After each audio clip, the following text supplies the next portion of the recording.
और इस बीच एक और अहम जानकारी, राजस्थान के भीलवाड़ा में डीजीजीआई की कार्रवाई। इस्पात व्यापारी ओम नराणीवाल के गोदामों पर डीजीजीआई की सर्वे कार्रवाई में जीएसटी चोरी के खुलासे होने की भी संभावना। सर्वे कार्रवाई में विभागीय अधिकारी डॉक्यूमेंट्स की जांच कर रहे हैं। तो इस वक्त की बड़ी खबर, अहम जानकारी आप तक पहुंचा रहे हैं और ये जांच किस तरीके से चल रही है वो तस्वीर में आपको नजर आ रहा है। गाड़ियां मौके पर मौजूद, अधिकारी की डीजीजीआई की कार्रवाई है। इस्पात व्यापारी ओम नराणीवाल के गोदाम पर पहुंची है टीम। डीजीजीआई का ये सर्वे है और इस सर्वे कार्रवाई में जीएसटी चोरी के खुलासे होने की संभावना।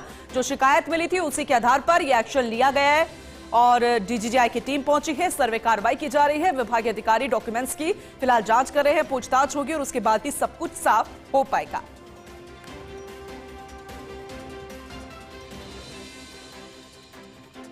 तो जीएसटी चोरी का खुलासा हो सकता है, यह संभावना फिलहाल जताई जा रही है। तो डीजीजीआई की जिस तरह से भीलवाड़ा में छापेमारी कार्रवाई, बिना बिल के माल की आपूर्ति मामले में यह छापेमारी बताई गई है। 4 भुजा सरिया, कामधेनु सरिया, निर्माताओं डिस्ट्रीब्यूटर के छापेमारी की सूचना। जो वर्क पर करते थे कई ब्रांड्स के सरियों का निर्माण नंदलाल नराणीवाल बताया जा रहा है। 4 भुजा सरिया का निर्माता नंदलाल नराणीवाल का भाई ओम प्रकाश नराणीवाल है। कांग्रेस का नेता भी, भीलवाड़ा से विधायक का चुनाव भी लड़ चुका है ओम प्रकाश नराणीवाल। और ऐसे में आज सुबह शुरू हुई है छापेमारी। जयपुर से गई है डीजीजीआई की टीम जो कि अब छापेमारी कर रही है, सर्वे कर रही है, डॉक्यूमेंट्स खंगाल रही है, पूछताछ कर रही है। हाल ही में उजागर बिना माल की आपूर्ति से जुड़ा यह पूरा मामला बताया गया है। उसके बाद ही टीम पहुंची है। डीजीजीआई ने उजागर की थी 706 करोड़ की जीएसटी चोरी, करीब 4000 करोड़ रुपए मूल्य का करीब 13 लाख टन टीएमटी सरिया, इनगट और आयरन स्क्रैप की नंबर 2 में बिक्री का भी भंडाफोड़। इस मामले में 7 आरोपियों को गिरफ्तार कर लिया गया। मनोज विजय, नवीन कुमार, घासीलाल चौधरी, केशव देव शर्मा, अरुण जिंदल, यश चंदानी, गुलाम फरीद, इन आरोपियों के नाम। सभी 7 आरोपी फिलहाल जयपुर केंद्रीय कारागार में बंद, लेकिन एक बार फिर से यहां तक पहुंच चुकी है। निर्माण इंफ्रास्ट्रक्चर प्राइवेट लिमिटेड का निदेशक का एक आरोपी घासीलाल चौधरी भास्कर सरिया के ब्रांड नाम से करता है सरिया का कारोबार। राठी टोर सरिये का जॉब वर्क करता है, उसका उत्पादन। मालपुरा से विधायक का चुनाव भी लड़ चुका है आरोपी घासीलाल चौधरी। ठेके पर बिना बिल के माल की आपूर्ति के होता था नंबर 2 में कारोबार। अब डीजीजीआई अधिकारियों के हाथ लगे इस नंबर 2 के कारोबार के संबंध में कई डॉक्यूमेंट्स, उसी के आधार पर एक कार्रवाई। डॉक्यूमेंट्स की जांच के बाद और कार्रवाई होने की भी संभावना जताई जा रही है। विमल कोठारी माफ कीजिएगा, हमारे एसोसिएट एडिटर हमारे साथ जुड़ चुके हैं, ज्यादा जानकारी उनसे लेंगे। विमल जी, इससे पहले भी आपने जानकारी दी थी, लेकिन ये आज शायद एक बार फिर से भीलवाड़ा तक पहुंची है।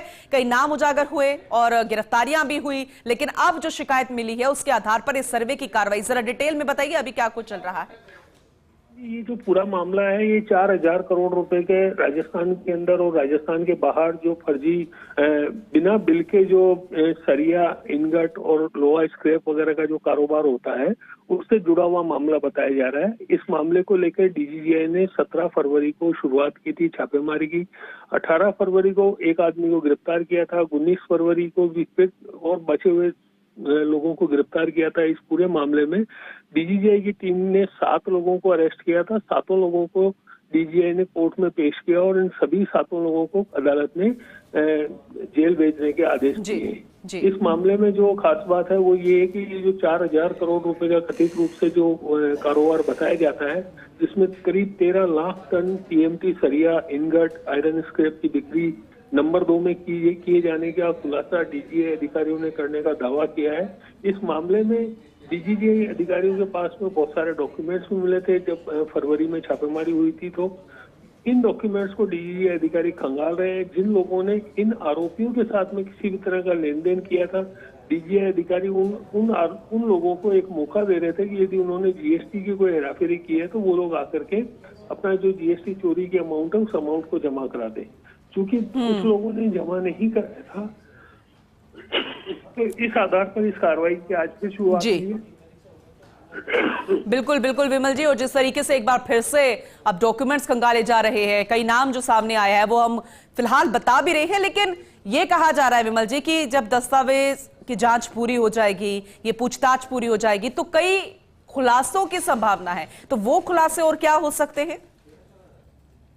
खुलासे होंगे उसमें ये है कि अब तक जो 4000 करोड़ रुपए के नंबर 2 के कारोबार को जो भंडाफोड़ किया गया है, इस राशि में और बढ़ोतरी होगी क्योंकि और नई कार्रवाइयां होगी। जो 706 करोड़ रुपए की जीएसटी चोरी की अमाउंट अब तक सामने आई है, ये 706 करोड़ रुपए की राशि भी और आगे बढ़ेगी।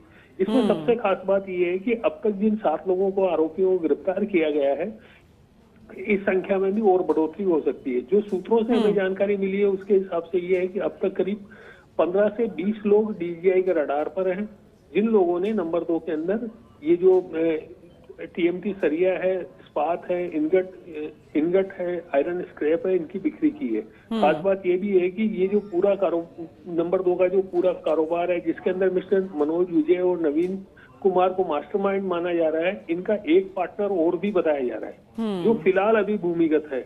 यदि डीजीआई के अधिकारी उसको खोज निकालते हैं और उससे पूछताछ करने के बाद में कुछ और नए खुलासे होते हैं, तो इसमें कोई शक नहीं है कि ये राशि और आगे बढ़ाएगी। हालांकि डीजीआई अधिकारियों का ये भी दावा है कि अब तक जो 4000 करोड़ का 2 नंबर का जो कारोबार डीजीआई ने उजागर किया है, ये भी देश का सबसे बड़ा नंबर 2 का कारोबार उजागर करने का डीजीआई को सफलता मिली है। जी पूनम। ठीक है, चलिए बहुत शुक्रिया विस्तार से इसे बताने के लिए। इंतजार रहेगा उन खुलासों का भी, आगे भी आपसे अपडेट हम लेते रहेंगे विमल जी।